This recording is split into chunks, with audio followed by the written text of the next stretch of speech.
Hello everyone, welcome to the channel. I hope all of you are doing good and having a wonderful day.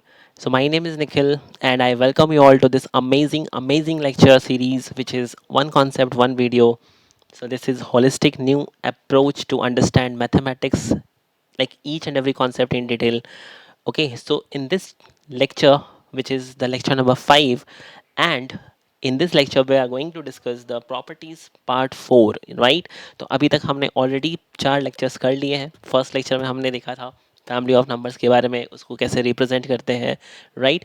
और फिर हमने ये भी देखा था कि उसके डेफिनेशंस क्या क्या है, राइट? तो हमने ये देखा था फर्स्ट लेक्चर में. फिर हम सेकंड लेक्चर से हमने प्रॉपर्टीज़ के ऊपर वर्क करना शुरू कर दिया था. तो हमने क्लोजर प्रॉपर्टी को डिटेल में डिस्कस किया है, फिर हमने कॉम्पिटिटिव को डिस्कस किया है, और हमने लास्ट लेक्चर में एसोसिएटिव प्रॉपर्टीज़ को डिस्कस किया था. और आज के इस लेक्चर में जो हमारा फोर्थ प्रॉपर्टी है, जो कि बहुत ही इंटरेस्टिंग प्रॉपर्टी है, बहुत ही स्वीट सिंपल प्रॉपर्टी है, जिसको हम डिस्ट्रीब्यूटिव प्रॉपर्टी कहते हैं, वो हम डिस्कस करने वाले हैं. सो आई होप आप पेन पेपर और नोटबुक के साथ आप रेडी हो गए, ताकि आप कॉन्सेप्ट्स को बिल्कुल नोट डाउन करो, राइट? नोट्स बना सकते हो आप मेरे साथ टेलीग्राम पे कनेक्ट हो सकते हो. तो अभी मैंने टेलीग्राम का जो लिंक है वो अपडेट नहीं किया है चैनल के ऊपर, तो अभी मैं कर दूंगा, ताकि आप टेलीग्राम के थ्रू मेरे साथ कनेक्ट कर सकते हो. और मैं सोच रहा हूँ कि एक जो ग्रुप है वो टेलीग्राम पे मैं बना दूँ, ताकि जहाँ पे भी लेक्चर्स के जो पीडीएफ्स हैं, ये जो पीपीटीज़ हैं, जो मैंने खुद से बनाए हैं, ठीक है, काफ़ी मेहनत लगता है बनाने में और कॉन्सेप्ट्स को एक्सप्लेन करने में. तो आप चैनल को सब्सक्राइब कीजिए, लाइक कीजिए वीडियोज़ को, ताकि ये ज़्यादा से ज़्यादा लोगों तक पहुँचे और मैक्सिमम से मैक्सिमम लोगों को इस बेनिफिट मिले, राइट? ओके, तो वहाँ पे आपके साथ मैं पीपीटीज़ को शेयर कर दूंगा, ताकि आप बाद में भी इसको अच्छे से नोट्स बना सकते हो, राइट? बट आप ट्राई करो कि जो नोट्स है वो साथ साथ बनाते जाओ शॉर्ट पॉइंट्स में, ताकि आप बाद में खुद से भी इसको एक बार आप लिखने की कोशिश करो. तो इससे भी जो कॉन्सेप्ट्स हैं वो और अच्छे से क्लियर हो जाते हैं, क्योंकि लास्ट क्लास में जैसे मैंने आपको बताया था कि you will learn mathematics only when you do mathematics. तो मैथमेटिक्स को समझने के लिए, सीखने के लिए आपको मैथमेटिक्स के साथ डील करना पड़ेगा, ठीक है? अगर आपको जंग लड़ना है तो आपको मैदान में उतरना ही पड़ेगा, राइट? बिना मैदान में उतरे आप जंग नहीं लड़ सकते हो. तो इसी के साथ हम इस लेक्चर को स्टार्ट करते हैं. और जैसा कि मैंने आपको ऑलरेडी बता दिया है कि इसमें हम डिस्ट्रीब्यूटिव प्रॉपर्टीज़ को डिस्कस करेंगे. तो सबसे पहले बात करते हैं यहाँ पे कि डेफिनेशन होता क्या है. और डेफिनेशन बहुत ही शॉर्ट है, लेकिन मैं आपको इसको एक्सप्लेन करूँगा अच्छे से डिटेल में.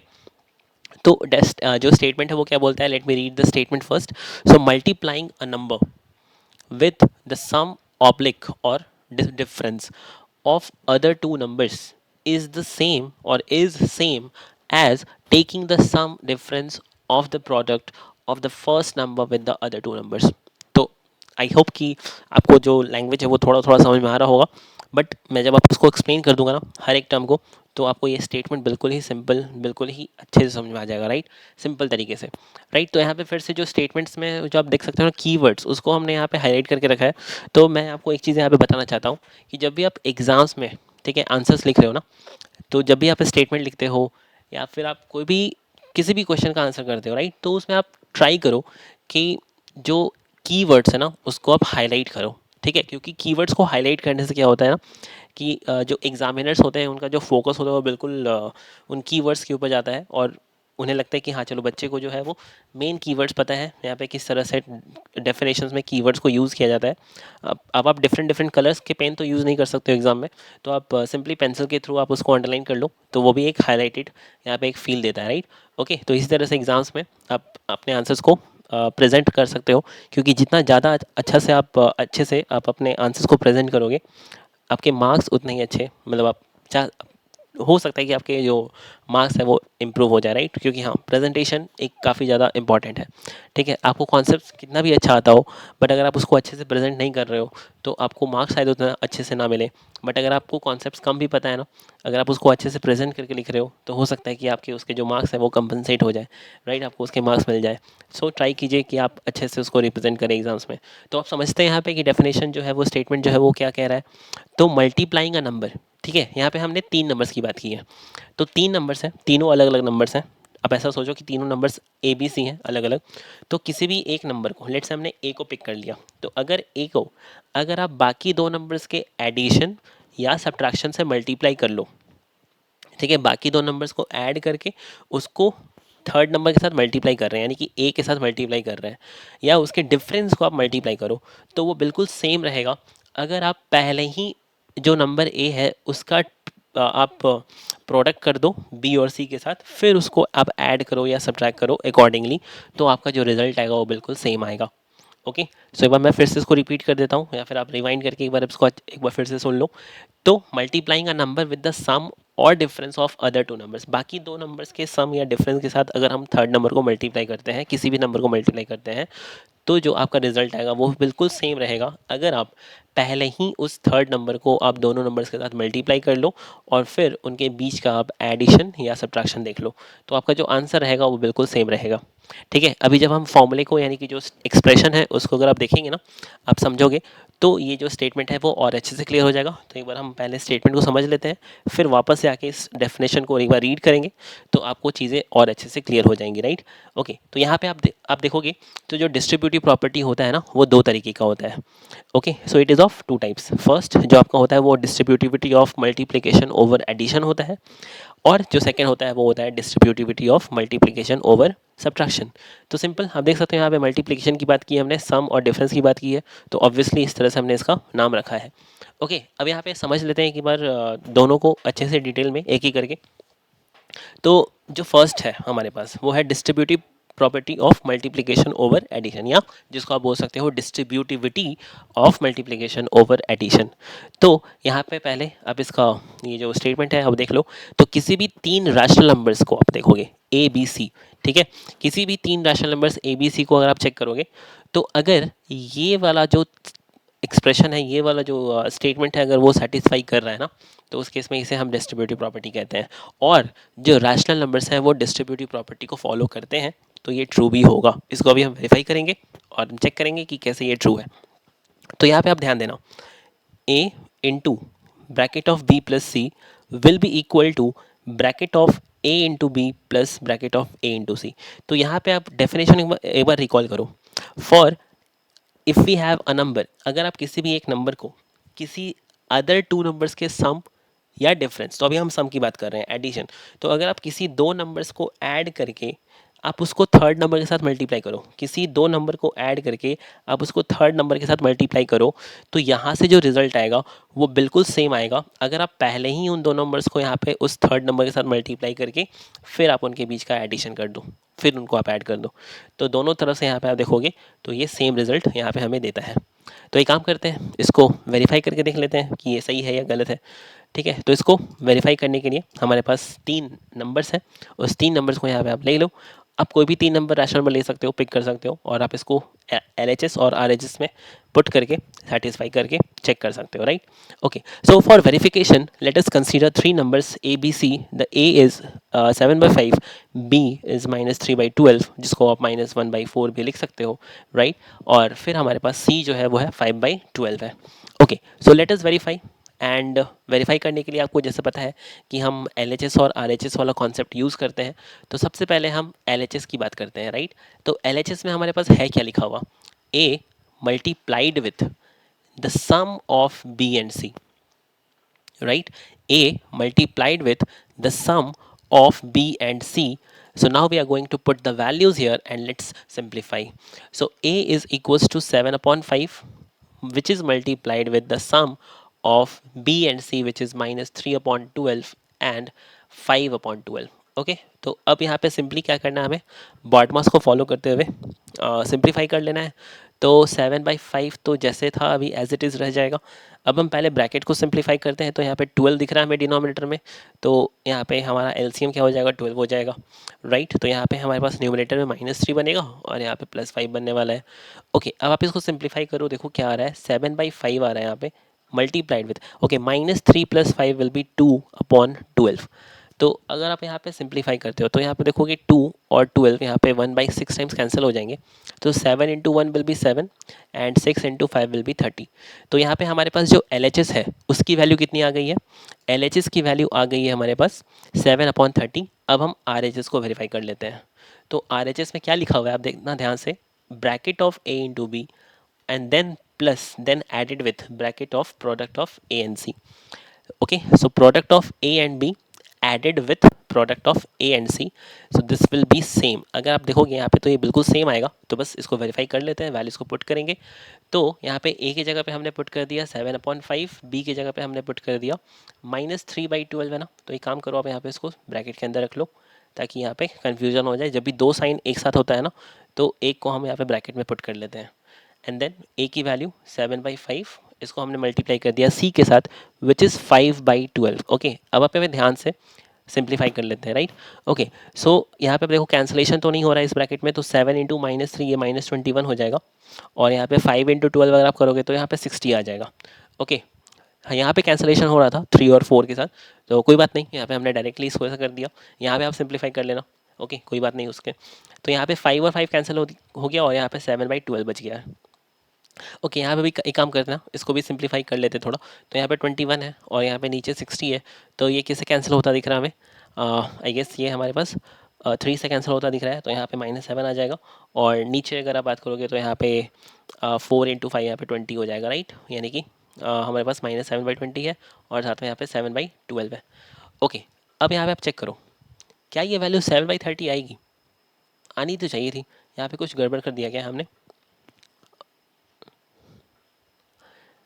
ओके, सो आई थिंक -3/12 यहाँ पे परफेक्ट है। -21, 12 5s are 60, right? That is clear. And then here we have 7/12. Okay, that is fine. Here we have done, okay, so here we have done some mistake, so let me correct. Just a minute, guys. Yeah, so here we have got we have cancelled by 3, right? So 3 times 7 is 21, 3. So this is perfect 20. Where we are going wrong?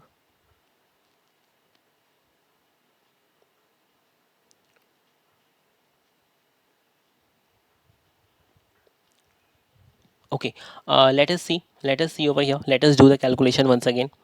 I think we have made a mistake in some. Just give me a moment, okay? Yeah, so we are here.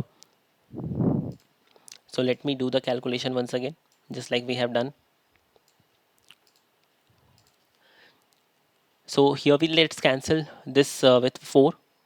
So we have got here -7/20, and here we have also got -7/20. Okay, let's go and let's see. So 12 and 20, what will be the LCM? So for 12 and 20, I guess the LCM will be 60. Yeah, 60, right? So 20 times 3, so here you will be getting -21, and 12 times 5, so 7 5s are 35. Okay, so 12 times 5, so 7 5s are 35. Okay, perfect. Now let's simplify this. 5 minus 1, 4, and this is going to be 3 minus 2, 1, which is going to be 14 upon 60.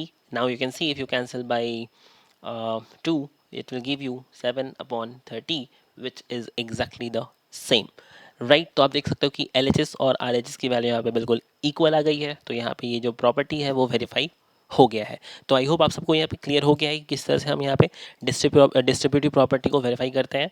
So this is the distributivity of multiplication over addition. तो यहाँ पे आप देख सकते हो कि यहाँ पे बेसिकली इसका नाम ऐसा क्यों रखा है हमने, distributivity of multiplication over addition. तो यहाँ पे बेसिकली आप देखो कर क्या रहे हो, यहाँ पे ये जो मल्टीप्लिकेशन का सिंबल है उसको आप क्या कर रहे हो, डिस्ट्रीब्यूट ही तो कर रहे हो ना एडिशन के साथ। तो ये जो एडिशन है वो बीच में आ गया, और पहले ए का मल्टीप्लिकेशन हो गया बी के साथ जो कि यहाँ पे है, और फिर हमने ए को मल्टीप्लाई कर दिया सी के साथ। तो ये जो मल्टीप्लिकेशन है उसका डिस्ट्रीब्यूशन हो रहा है एडिशन के ऊपर, इसलिए इसका नाम, इस प्रॉपर्टी का नाम कुछ इस तरीके का रखा जाता है, राइट। तो आप जनरली देखोगे तो आप क्वेश्चंस में जब आप इसको सॉल्व करोगे ना, जब हम क्वेश्चंस को डिस्कस करेंगे तो आप देखोगे कि इस प्रॉपर्टी का एप्लीकेशन लेफ्ट साइड से राइट साइड भी होता है, या कभी कभी राइट साइड से लेफ्ट साइड भी हम इसको यूज़ करते हैं टू सिंप्लीफाई द एक्सप्रेशन, ठीक है, सिंप्लीफिकेशन के लिए। जब क्वेश्चंस करेंगे तो ये अच्छे से आपको क्लियर होगा, राइट। तो अभी हम आ जाते हैं अपने सेकेंड पार्ट, यानी कि जो डिस्ट्रीब्यूटिव प्रॉपर्टी का जो सेकेंड पार्ट है वो जो कि है distributivity of multiplication over subtraction. तो बस यहाँ पे आप देखो डिफरेंस क्या होने वाला है कि जहाँ पे प्लस था ना वहाँ पे माइनस आ जाएगा, ठीक है। ए बी सी 3 नंबर्स रहने वाले हैं, और यहाँ पे प्लस के साथ यहाँ पे क्या आ गया, माइनस आ गया। तो इसको भी वेरीफाई करेंगे। अब देखो यहाँ पे फिर से वही हो रहा है ना, distribution of multiplication over subtraction. तो ए को पहले हमने बी से मल्टीप्लाई किया, फिर हमने ए को सी से मल्टीप्लाई किया, और फिर जो भी प्रोडक्ट आएगा उसको हम सब्ट्रैक्ट कर लेंगे।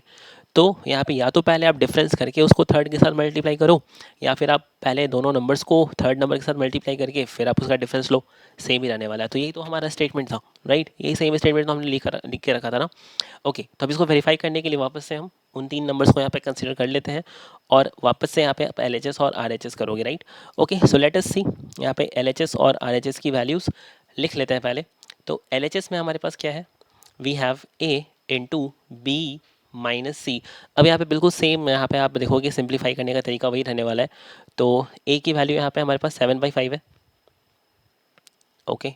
7/5 into bracket of B minus C है ना, तो यहाँ पे बी की वैल्यू देखोगे -3/12 है, और यहाँ पे सी की वैल्यू सी की वैल्यू 5/12 है, तो माइनस के साथ आएगा तो ये हो जाएगा 5/12, okay. Now let's simplify taking the LCM 12.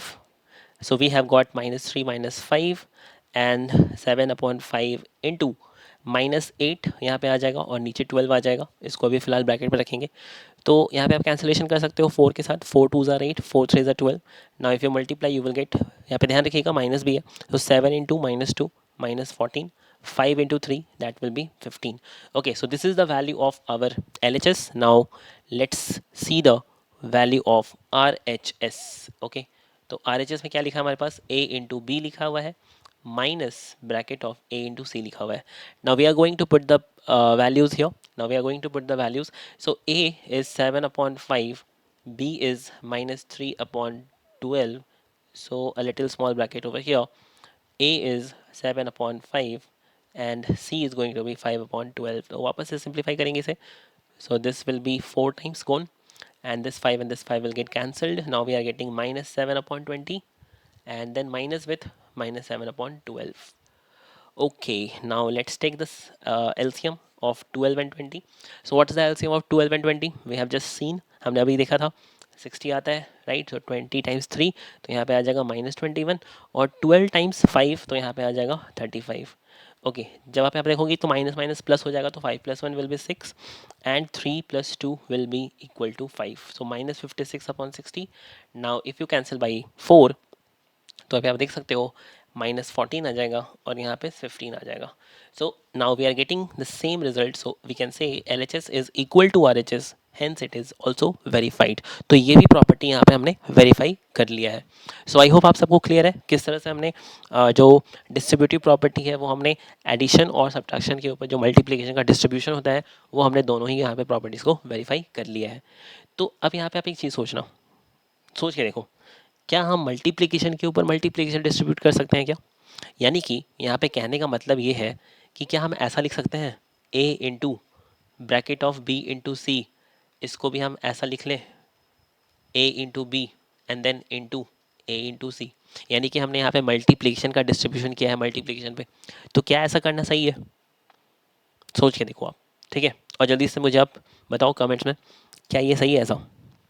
तो एक बार आप पॉज करके वीडियो को जरूर सोचिए इसके ऊपर, आप थोड़े नंबर्स लेके भी देख सकते हो, बट यहाँ पे आपको नंबर्स लेने की जरूरत बिल्कुल नहीं पड़ेगी, आप इसको एज इट इज़ ABC के टर्म्स में आप देख सकते हो, ठीक है। तो यहाँ पे सबसे पहले मैं आपको बता दूँ कि ऐसा बिल्कुल नहीं होता, ठीक है। ये जो लिखा हुआ है ना, ये गलत हो जाएगा, ये रॉन्ग है। यानी कि हम मल्टीप्लिकेशन को मल्टीप्लिकेशन के ऊपर या डिवीजन के ऊपर डिस्ट्रीब्यूट नहीं कर सकते। उस केस में जो हमारा आंसर होता है, यानी कि जो इक्वेशंस होते हैं वो वैलिड नहीं होते, यानी कि LHS की वैल्यू कुछ और आ जाएगी और RHS में कुछ और आ जाएगा, तो इक्वल तो फिर होगा नहीं। तो यहाँ पे आप वो बहुत ही सिंपल तरीके से देख सकते हो। अगर आप LHS की बात करो, ठीक है, तो ये यहाँ पे क्या हो जाएगा, देखो आप B और C को मल्टीप्लाई करोगे तो BC आ जाएगा सिंपली, और A के साथ अगर आपने इसको मल्टीप्लाई कर दिया वापस से, तो ये बन जाएगा ABC, यानी कि LHS की वैल्यू ABC, ठीक है। यहाँ पे सिंपल हमने वेरिएबल्स के टर्म्स में मल्टीप्लाई किया है, जैसे आप एल्जेब्रिक एक्सप्रेशन आपने क्लास 7 में पढ़ा होगा, वहाँ पे मल्टीप्लिकेशन पढ़ा होगा आपने, तो बिल्कुल बस वैसे ही हमने यहाँ पे कर दिया है। ओके, तो यहाँ पे अब देखो, अब RHS में अगर आप करोगे ना, तो पहले A और B मल्टीप्लाई होगा, तो यहाँ से तो AB आ जाएगा, और यहाँ पे जब आप मल्टीप्लाई करोगे तो यहाँ पे क्या आ जाएगा, AC आ जाएगा। जब आप यहाँ पे इसको मल्टीप्लाई करने जाओगे तो B और C तो रहेगा ही सिंगल सिंगल, बट A और A जब मल्टीप्लाई हो जाएगा तो ये पावर 2 हो जाएगा, तो A स्क्वायर हो जाएगा इधर। तो यहाँ पे ABC है और यहाँ पे A स्क्वायर BC है, तो क्या ये दोनों इक्वल है? So these are not equal, ये इक्वल तो बिल्कुल नहीं दिख रहे हैं। तो इक्वल नहीं है तो फिर यहाँ पे भी इक्वल नहीं होना चाहिए, यानी कि इसका आंसर सिंपली क्या हो जाएगा, no, we can not distribute multiplication over multiplication. तो आई होप आप सबको ये क्लियर है। अगर आपको कोई डाउट है तो आप एक बार रिवाइंड करके भी एक बार इसको सुन सकते हो, राइट, या फिर आप यहाँ पे थोड़े नंबर्स लेके भी चेक कर लो, ठीक है। आपको मैं नंबर्स के साथ वेरीफाई करके दिखाता हूँ। तो लेट्स से हमने यहाँ पे सिंपली ए के वैल्यू क्या ले लोगे आप, छोटे से नंबर्स ले लेते हैं कुछ भी। आप यहाँ पे देखो, ये जो अगर प्रॉपर्टी है ना, वो अगर नेचुरल नंबर्स के लिए ट्रू है, होल नंबर्स के लिए ट्रू है, और साथ ही साथ अगर आप देखोगे तो जो हमारा इंटीजर्स है अगर उसके लिए ट्रू हो रहा है, तो फिर ये मल्टी जो रैशनल नंबर्स है ना उसके लिए भी यहाँ पे ट्रू हो जाना चाहिए, राइट, क्योंकि अभी तक हमने जो प्रॉपर्टीज फॉलो किए हैं उसमें ऐसा ही हमने जनरलाइज यहाँ पे जो कॉन्सेप्ट हमने देखे हैं उसमें ऐसा ही कुछ ट्रेंड चल रहा था, राइट। तो यहाँ पे भी बिल्कुल यहाँ पे वेरीफाई करने के लिए आप नेचुरल नंबर्स ले सकते हो या होल नंबर्स या इंटीजर्स ले सकते हो, या फिर आप चाहो तो यहाँ पे रैशनल नंबर्स को भी ले सकते हो, राइट। तो लेट्स से हमने यहाँ पे 1/2 ले लिया, बी की वैल्यू हमने लेट्स से 3/4 ले लिया, और सी की वैल्यू आप यहाँ पे ले लो 1/5 के बराबर। ओके, तो छोटे से नंबर्स लिए, सिंपल से नंबर्स लिए हमने। तो एल एच एस की वैल्यू पुट करो, ए इंटू बी इंटू सी, यानी कि 1/2 इंटू 3/4 इंटू 1/5। तो ये बन जाएगा 1/2 इंटू 3/20, और ये बन जाएगा हमारे पास 3/40। तो ये तो 3/40 आ गया। ओके, अब वेरीफाई करो आर एच एस में। तो ए इंटू बी कर दिया हमने, यानी कि 1/2 इंटू 3/4। साथ ही हमने यहाँ पे मल्टीप्लाई कर दिया किसके साथ, बी ए और सी को, यानी कि 1/2 और 1/5 को। तो यहाँ पे आप देखो क्या आएगा, 1/2 इंटू 3/4, ये तो हो गया 3/8, और यहाँ पे आप देखोगे तो ये आ जाएगा 1/10, और अब आप यहाँ पे मल्टीप्लाई करोगे तो ये हो जाएगा 3/80। तो क्या इक्वल है ये दोनों? ये दोनों बिल्कुल भी इक्वल नहीं है, तो ये प्रूव हो गया, राइट। सो आई होप आप सबको ये क्लियर है। So this finally brings us towards the end of this lecture. I hope इस लेक्चर में जो हमने डिस्कस किया कॉन्सेप्ट डिस्ट्रीब्यूटिव प्रॉपर्टी का, वो आपको अच्छे से क्लियर हो गया है, ठीक है। तो एक बार आप जल्दी से इसको रिवाइज कर लीजिएगा, अपने टेक्स्ट बुक के साथ उसको रीड कर लीजिएगा, क्वेश्चंस को थोड़ा प्रैक्टिस करना स्टार्ट कर सकते हैं। तो ऑलमोस्ट हमारा जो ये सीरीज़ है, यानी कि जो फर्स्ट चैप्टर का जो लेक्चर्स है वो कंप्लीट होने वाले हैं। बस एक लेक्चर और, जहाँ पे हम आइडेंटिटीज़ और इन्वर्स को डिस्कस करेंगे, और फिर हम कुछ क्वेश्चंस लेके आएंगे, राइट। ओके, सो अगर आपने चैनल को सब्सक्राइब नहीं किया है तो प्लीज़ सब्सक्राइब कर लीजिए, ताकि इसी तरह के अमेजिंग जो कंटेंट है वो आपको मिलता रहे, राइट। और अगर आप इस चैनल के साथ बने हुए हो तो चैनल को, जो वीडियोस हैं अगर आपको अच्छे लग रहे हैं, कॉन्सेप्ट्स अगर आपको समझ में आ रहे हैं, तो वीडियो को लाइक कीजिए, कमेंट कीजिए अगर कोई डाउट रहता है, और आप अपने फ्रेंड्स के साथ इसको ज़्यादा से ज़्यादा शेयर भी कीजिए। Okay, so now we will meet in the next lecture. तब तक के लिए take care, have a great day, and keep learning, keep exploring. And जो मैथमेटिक्स है वो एक ऐसा सब्जेक्ट है जहाँ पे आपको खूब सारा प्रैक्टिस तो करना ही पड़ेगा, right. So we will now meet in the next lecture. तब तक के लिए see you all, have a great day, bye bye.